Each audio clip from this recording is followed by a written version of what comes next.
Hello అండి, మంచి chicken పికిల్స్తో మీ ముందుకు వచ్చాను. చూద్దాం రండి ఎంత కలర్ఫుల్గా ఉందో. చికెన్ షాప్ అండి, యాసిన్ చికెన్ షాప్ అంటారు కదా, అది మాకు బాగా చికెన్ కానీ మటన్ కానీ బాగుంటుందండి వాళ్ళ దగ్గర. చూడండి ఎంత సైజులో నీట్గా కట్టించాడండి. బోన్లెస్ చికెనే కావాలి చికెన్ పికిల్స్కి. బోన్లెస్ చికెన్ అయితేనే బాగుంటుందండి. అదే సైజులో కొట్టించుకోవాలి. ఇదివరకు చిన్న సైజు కొట్టిస్తే మరీ చిన్నగా ఉన్నట్టు అనిపించింది పీసులు అన్నారు మా పిల్లలు. అందుకే ఈ తడవ కొంచెం పెద్ద సైజు కొట్టించాను. నేను 15 ఇయర్స్ నుంచి ఇలాగే తయారు చేస్తానండి. చాలా టేస్టీగా చాలా బాగుంటుంది. చూడండి 1 బై 1 A to Z చూడండి. ఉప్పు పసుపు పట్టించాను. ముందు కడిగాను కదా, ఆ నీళ్ళన్నీ వడగళ్ళేట వరకు నుంచి పసుపు ఉప్పు కలిపి పెట్టుకొని పొయ్యి మీద పెట్టాను. అది సిమ్లో ఉంచాలండి. వాటర్ వచ్చిందాక ఆయిల్ వేస్తామంటారు కదా, ఆ విధంగా అనమాట ఉడుకుతూ ఉంటుంది. ఈ లోపల 50 గ్రాముల అల్లం వెల్లుల్లిపాయలండి, 50 గ్రాములు ఇవి పొట్టు తీసుకొని పెట్టుకోవాలి. ఇప్పుడు ఆ చికెన్లో చూసారా, సిమ్లో పెడితే 10 మినిట్స్ ఎంత వాటర్ వచ్చిందో. తర్వాత ఈ వాటరు మొత్తం డ్రై అవ్వడానికి ఒక 10 మినిట్స్ డ్రై అయినంత వరకు హైలో పెట్టేసేయాలండి. అది చూపిస్తున్నాను, అలా హైలో పెట్టేసి ఉడకబెట్టాలి. ఎందుకంటే పీస్ చెదరకూడదండి. చెక్కు చెదరకుండా ఉండటం కోసం ఇలా వివరంగా చూపిస్తాం జరుగుతుంది మీకు. కరెక్ట్గా చూసుకొని చేసుకోండి. హైలో పెట్టాను, డ్రై అయిపోతుంది అది వాటర్ అంతా. ఇప్పుడు ఈ లోపల మిక్సీ పడతానండి. అల్లం వెల్లుల్లి పేస్ట్ చేస్తాను. అది నీళ్ళతో మిక్సీ పట్టొద్దు. డ్రై ఆరిపోయిన తర్వాత మనకి మిక్సీ తిరగటం లేదనుకోండి, శనగాయలు వేసుకొని తిప్పుకోండి, మెత్తగా అయిపోతుంది. అలా పెట్టుకోవాలన్నమాట అల్లం వెల్లుల్లి పేస్ట్. ఈ లోపల మనకి ఈ చికెన్ పీసులన్నీ చూసారా డ్రై అయిపోయినాయి. ఒక్క సుక్క వాటర్ కూడా లేదు. ఈ విధంగా ఉడకపెట్టుకోవాలండి. ఎప్పుడు కూడా గరిటి పెట్టి తిప్పొద్దండి, ఎగరేస్తూ ఉండాలి. వాటర్ వచ్చిందాక సిమ్లో పెట్టి వాటర్ వచ్చాక హైలో పెట్టాలన్నమాట. ఇప్పుడు వేయించేస్తున్నానండి. చూడండి ఏ విధంగా ఏ కలర్లో వేయించానో. శనగ నూనె మట్టికే వాడాలండి. 2 కిలోల చికెన్కి లీటర్ ఆయిల్ అండి, శనగాయలు పోసాను వేయించడానికి. వేయించుతున్నానండి. ఆల్రెడీ ఒక వాయి అయిపోయింది, వేయించేసాను. ఆ కలర్లో మరీ బ్రౌన్ కలర్ వస్తే పీస్ గట్టిగా ఉంటుంది, అలా వేయించొద్దండి. ఇలాగ చాలు, లైట్గా వేయించాలి. అలాగా లైట్గా అంటే ఒక మిడిల్లో వేయించాలన్నమాట. కరెక్ట్గా ఎల్లో కలర్ వచ్చింది చూసారా, ఆ విధంగా వేయించాలి. వేయించిన తర్వాత అలాగా నేను ఇప్పుడు ఒకేసారి కళాయి పెట్టేసి ఒకేసారి 2 కిలోలు లేకపోతే కిలోను పెట్టేసుకొని వేయించుకోకూడదండి. పీసులు అదే రకమైనగా మారిపోతాయి. కొంచెం లేదు. అలాగే ఎంత ఆయిల్ నేను పెట్టింది కళాయి పెద్దది.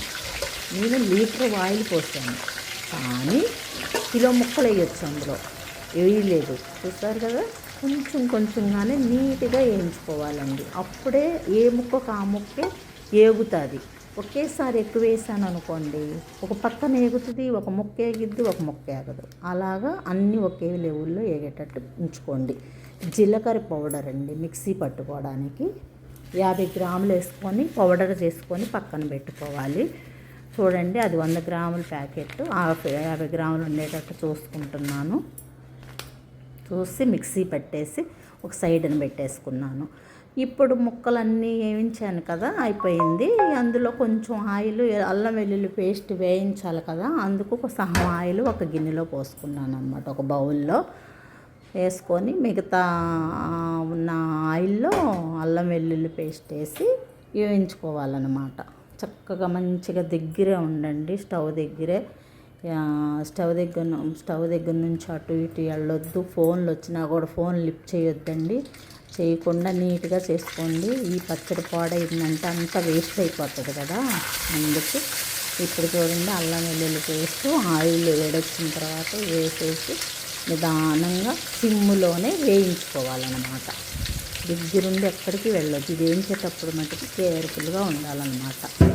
ఏది కొంచెం అడిగంటినా కూడా అదో రకమైన స్మెల్ వచ్చేస్తుంది పచ్చడి. మనం ఇంత కష్టపడ్డది వేస్ట్ అయిపోతుంది అన్నమాట. అందుకు దగ్గర ఉండి వేయించుకోండి, కరెక్ట్గా పర్ఫెక్ట్గా వస్తుందండి. ఏ ఐటమ్ అయినా అంతేనండి, ఇంట్రెస్ట్గా దగ్గరుండి చేసుకుంటే అన్నీ బాగానే వస్తాయి. ఈ లోపల ఫోన్లు వచ్చి లేకపోతే ఎవరన్నా మాట్లాడుతూ ఉంటే ఈ లోపల ఫెయిల్ అయిపోతుంది అనమాట. ఏ వంటకమైనా అంతే. ఇప్పుడు చూడండి కరెక్ట్గా వేగింది.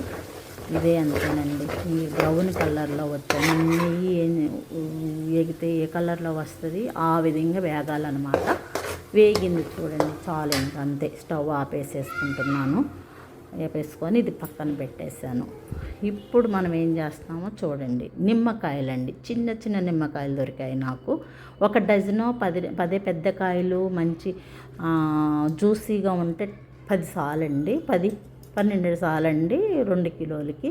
కానీ జ్యూసీ తక్కువ వస్తుందని నేను దగ్గర 15 నిమ్మకాయలు పిండాను.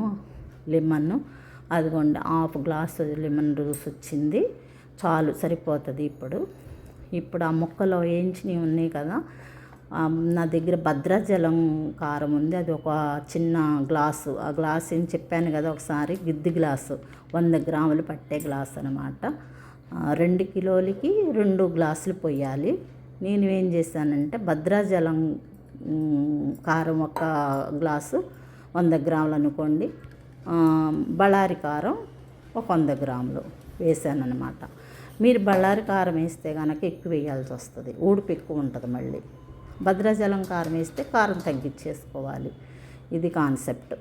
ఉప్పు ఏంటంటే నేను ముక్కల్లో ఆల్రెడీ ఉడకపెట్టాను కదా, అందుకు తగ్గించేసాను. ఇది కూడా కారం ఎంత వేసామో ఉప్పు కూడా అంతే వేసినట్టు లెక్క. పసుపు ఆల్రెడీ అందులో 1 స్పూన్ వేసి పసుపు ఉడకపెట్టాను కాబట్టి ముక్కల్లో, ఇప్పుడు ఒక స్పూన్ వేసుకుంటున్నాను అనమాట. ఈ విధంగా.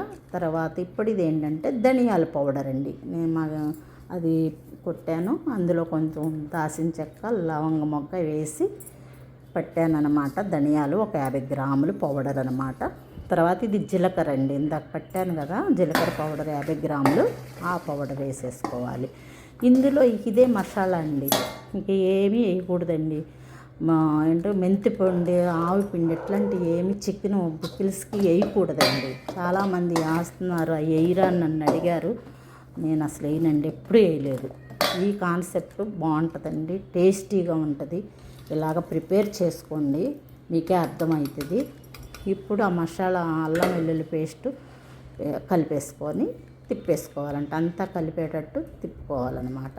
ఇప్పుడు లెమన్ జ్యూస్ కూడా యాడ్ చేసేసాను చూడండి. అలా యాడ్ చేసేసి మొత్తం తిప్పుకోవాలన్నమాట. అలా తిప్పుకొని మొత్తం కలిసేటట్టు ఉంచుకోవాలి. వేడి ఆయిల్ ఉంది కదా పక్కన, అది కూడా సాలలేదు. అందులో ఆయిల్ తాలింపు కొంచుకుందాం అనుకున్నా కానీ సాలలేదు, పోసేసాను. ఇప్పుడు కరెక్ట్గా సరిపోయిందనమాట ఆయిల్ అంతా. కలిపేసుకొని చూసారా, లీటర్ ఆయిల్ పట్టినట్టు ఇందులో కలిపేసుకున్నాక అలా ఉందండి. చక్కగా ఎంత స్మెల్ వస్తుందో, మంచిగా ఉందండి. ఇప్పుడు తాలింపు చేసుకోవాలండి. ఇది చూడండి, తాలింపు చేస్తారేంటి, లెమన్ వేసారు కదా చేదు వస్తుంది కదా అని అనుకుంటారు. మా ఫ్రెండ్స్ చాలామంది అడిగారండి ఇదే క్వశ్చన్. రాదు, అస్సలు రాదండి, చక్కగా ఉంటుంది. ఎప్పుడైనా వేడి వేసి ఇలా చేయొచ్చు, ఏం ప్రాబ్లం ఏమి ఉండదు. నిమ్మకాయ వేసిన తర్వాత ఇలా తాలింపు చేసుకుంటే కొన్నాళ్ళు బయట పెట్టుకొని ఫ్రిడ్జ్లో అవసరం లేదండి. బయట ఉంచుకొని 2-3 నెలలు వాడుకోవచ్చండి. కాకపోతే తడి స్పూన్లు, తడి గరిటెలు, తడి డబ్బాల్లో పెట్టుకోకూడదు. నీట్గా వాడుకుంటే బయట పెట్టుకొని ఫ్రిడ్జ్లో పెట్టుకోకుండానే వాడేసుకొని తినేసేయచ్చండి, ఏం ప్రాబ్లం ఉండదు, తేడా రాదండి. ఇప్పుడు అందులో వేసుకొని ఆయిల్గా వేయించేసుకోవటమేనండి.